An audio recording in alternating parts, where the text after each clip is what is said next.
আর মাত্র কয়েক ঘন্টার অপেক্ষা, অর্থাৎ আগামীকাল এই রায়দিঘি বিধানসভার মণ্ডলপাড়া এলাকায় তৃণমূল কংগ্রেস প্রার্থী তাপস মণ্ডলের সমর্থনে সভা করতে আসছেন সর্বভারতীয় তৃণমূল কংগ্রেসের সাধারণ সম্পাদক অর্থাৎ second in command Abhishek Bandyopadhyay. তার আগেই এই সভাস্থল চলছে একেবারেই জোর কদমে প্রস্তুতি এবং শেষ মুহূর্তের প্রস্তুতি।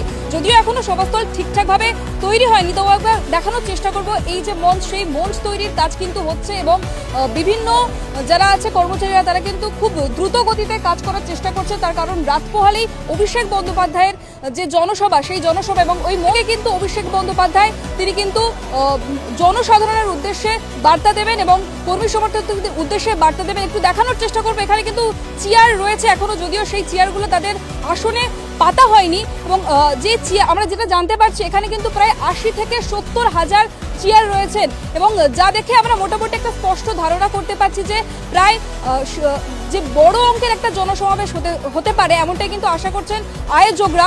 এবং আরেকটু দেখানোর চেষ্টা করবো মাঠের মধ্যে বিভিন্ন যারা কর্মী সমর্থকরা আছেন এই তৃণমূল কংগ্রেসের নেতৃত্বরা তারা কিন্তু বেশ ব্যস্ত এবং আগামীকালের যে সভাকে ঘিরে তারা কিন্তু বেশ ব্যস্ততা লক্ষ্য করা যাচ্ছে। একটু দেখানোর চেষ্টা করবো সেই সভা এবং লাগাতার কিন্তু বিভিন্ন নেতৃত্বরা তারা কিন্তু আসছেন এবং এই সভাস্থল খতিয়ে দেখছেন, বারে বারে তারা পর্যবেক্ষণ করছেন এবং একেবারে পুঙ্খানুপুঙ্খভাবে যাতে কোনো রকম ত্রুটি না থাকে তেমনটাই কিন্তু আমরা জানার চেষ্টা করছি। এবং একই সাথে কিন্তু নিরাপত্তা ব্যবস্থাও বেশ আঁটোসাঁটো করা হয়েছে, বিভিন্ন জায়গায় কিন্তু পুলিশ মোতায়েন করা হয়েছে এলাকায় এবং বিভিন্ন পয়েন্টে পয়েন্টে পুলিশ নজরদারি চালাচ্ছে যাতে কোনো রকম অপ্রীতিকর ঘটনা না ঘটে আগামীকালের এই সভাকে ঘিরে। এবং সভাস্থলে কিন্তু লাগাতার মথুরাপুরের সাংসদ বাপি হালদার তিনি কিন্তু লাগাতার পর্যবেক্ষণ করে গেছেন, যদিও তিনি এখন এই সময় উপস্থিত নেই।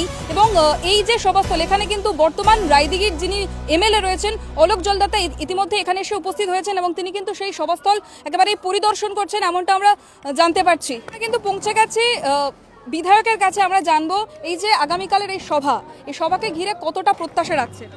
অবশ্যই আপনারা এটা জানেন যে আমাদের দলের কান্ডারি এমন সর্বভারতীয় তৃণমূল কংগ্রেসের সাধারণ সম্পাদক মাননীয় সাংসদ অভিষেক বন্দ্যোপাধ্যায় যেখানে যায় লক্ষ লক্ষ মানুষের ভিড়, এবং বিশেষ করে আমাদের এই মথুরাপুর সাংসদ এলাকার মধ্যে রায়দিঘি বিধানসভা। সত্যি কথা বলতে কি আমাদের সর্বভারতীয় তৃণমূল কংগ্রেসের সভানেত্রী মাননীয় মুখ্যমন্ত্রী মমতা বন্দ্যোপাধ্যায় এবং আমাদের নেতা অভিষেক বন্দ্যোপাধ্যায় দুজনের সমান ক্রেজ।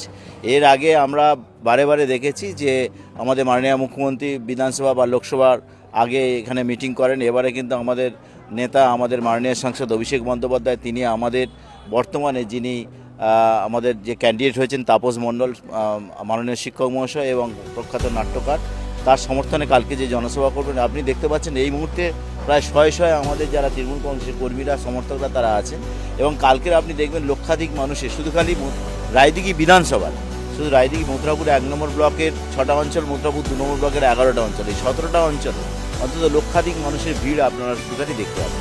এবং আপনারা এটাও জানেন যে যেখানে আমাদের কর্মীরা তারা কিন্তু নিজেদের ভীষণ রকমভাবে আবেগতাড়িত, এই অভিষেক বন্দ্যোপাধ্যায় তিনি কি নির্দেশ দেন, কারণ 29 তারিখে ভোট সবাই আমরা জানি যে আমরা তো অবশ্যই জিতছি, কিন্তু তিনি আসার পরে এক্সট্রা প্লাস যে রায়দিঘি বিধানসভা তখন গুনতে শুরু করবে যে কত হাজার ভোটে জিতবো, 50,000 প্লাস, 50,000 কত প্লাস।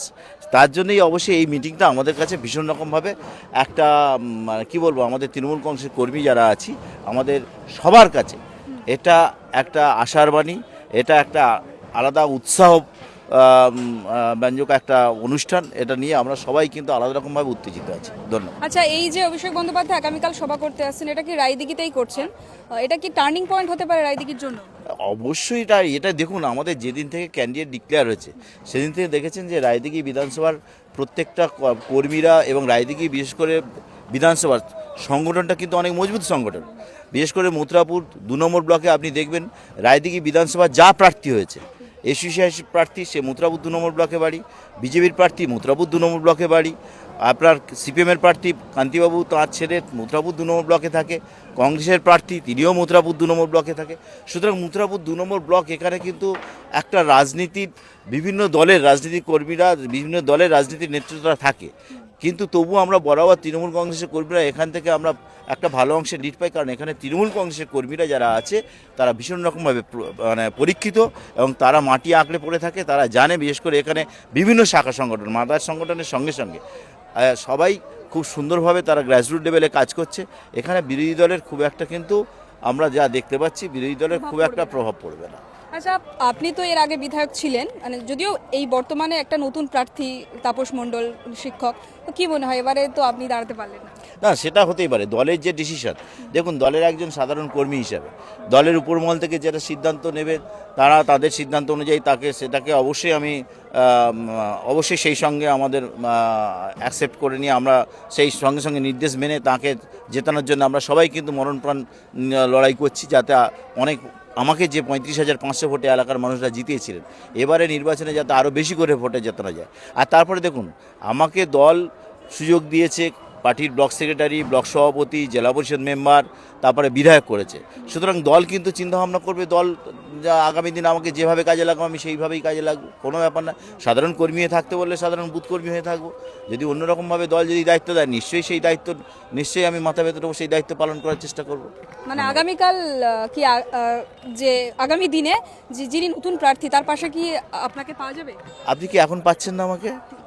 আপনি তো এখনই পাচ্ছেন, তো তা সুতরাং এখনই যদি পান তাহলে আমি তো মনে করি তিনি বিশিষ্ট শিক্ষক মানুষ, তিনি বিশিষ্ট আমাদের নাট্যকার, তিনি হয়তো অরাজনৈতিক ব্যক্তিত্ব কিন্তু রাজনীতিটাকে ভালোবাসে, রাজনীতিটাকে তৃণমূল কংগ্রেসের রাজনীতিটাকে সমর্থন করেন। সুতরাং তিনি জানেন যে যারা তার জন্য লড়াই করছে, খাটছে, পরিশ্রম করছে, সেই তৃণমূল কংগ্রেসের কর্মীরা তার কাছে কিন্তু অবশ্যই আগামী দিনে আমি মনে করব সেই কর্মীদের নিয়ে তার চলার মানসিকতা আছে, কর্মীদের সঙ্গে থাকার মানসিকতা আছে, কর্মীদের পাশে থাকার মানসিকতা আছে। সুতরাং আমিও তার থেকে বাদ যাব না, আমিও জানি তিনিও আমাদের সকলের সঙ্গে থাকবেন। ধন্যবাদ, নমস্কার।